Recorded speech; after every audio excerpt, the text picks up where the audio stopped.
What's up, everybody? What's up? Welcome to the AM, guys. Welcome to 5-Minute Rants. I'm your host, Michael Abernathy, and welcome to the show predicated on the journey of life and business. I hope life is treating you well, guys. It really is me. Anyways, everybody, I'm going to go ahead and jump straight into this. I want to talk about asking the right question. I'm going to start off with a quote I heard years and years ago, and it is held really true. The quote is this: "The scientist is not a person who gives the right answers. He is the one who asks the right question." And that's by French philosopher Claude Lévi-Strauss. Okay? And I'm going to repeat that quote. The scientist is not a person who gives the right answer. He is one who asks the right question. Okay? In other words, you're always going to get the wrong answers to your problem when you ask the wrong question. And that is so true. Okay? Most problems are not solved in life by us as people because we continue to ask the wrong question. We are not looking for the right question. And if you think about it, Google has made this very, very apparent. If you don't know how to ask questions well, you don't know how to use Google to help you find the information you need. You can Google tons of things, but if it's not about, if what you're Googling and what you're searching for does not have the right question to find the answer, you're not going to find it. So for instance, you could totally be looking for the answer to 2 plus 2, but all you do is search 2 minus 2, 2 times 2, 2 divided by 2. You will never arrive at the answer of 4. You'll never get the solution to that problem. The other thing that this is this is also a lot about relationships and communication. Oftentimes we actually have poor relationships and poor communication simply because we do not ask the right questions. We don't ask the right questions to find the information we need, or we're too scared to ask the question that we need in order to make decisions and judgment calls to move forward in a relationship or to work through a problem.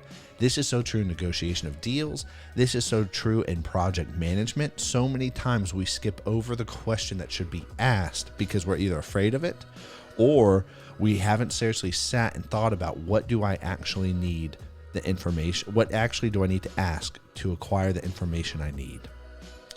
And so I think that this is really, really important. And it's so simple. And most of the things that are really simple in life turn out to be the best ones and the most beneficial for you and for me. The other thing to think about this is you will always get a different way to think about this is you'll always get the wrong answers when you ask the wrong question. Every question is going to give you an answer, okay? And so when you ask the wrong questions, you're always going to get the wrong answer. I mean, when you ask the wrong question, you're going to get the wrong answer. But it's interesting because the answer that you get is actually the right answer for the wrong question you were asking. Going back to that example that I gave about 2 plus 2.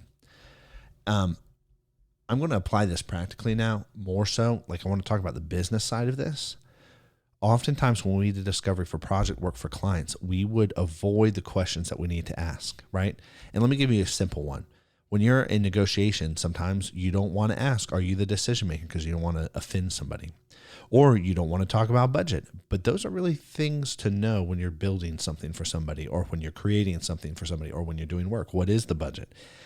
And then those are the types of conversations you need to have around in the negotiation side of things and in the creation side of things. Hey, this is your budget. Cool.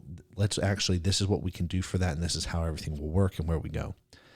And we actually don't give the customer the right answer they're looking for because we don't ask the questions to help them see and to help us see where we're going and how we're going to get there. We can actually never provide the solution to the customer that they're actually looking for, or to help set expectations with the solutions because we're asking questions. And this goes back to the art of listening. We do not like to listen. We tend to be very selfish, and we tend to be very self-absorbed, where instead of listening, we're actually waiting for our turn to respond or our turn to talk. And if you think about it, there's been tons of moments in your life where you're just like, man, I get so excited because I want to say something. I have something to add to the conversation. And it's actually so important to pause and really listen in that moment, because you're missing information that's so vital for you. And every time you ask a question, guess what you got to do? You got to shut up and listen. And that's really how a lot of things work in life. And if you keep your mouth closed and really listen, you'll learn more than when you talk. Anyways, guys, I'm out of time, so I'll catch y'all later. Peace.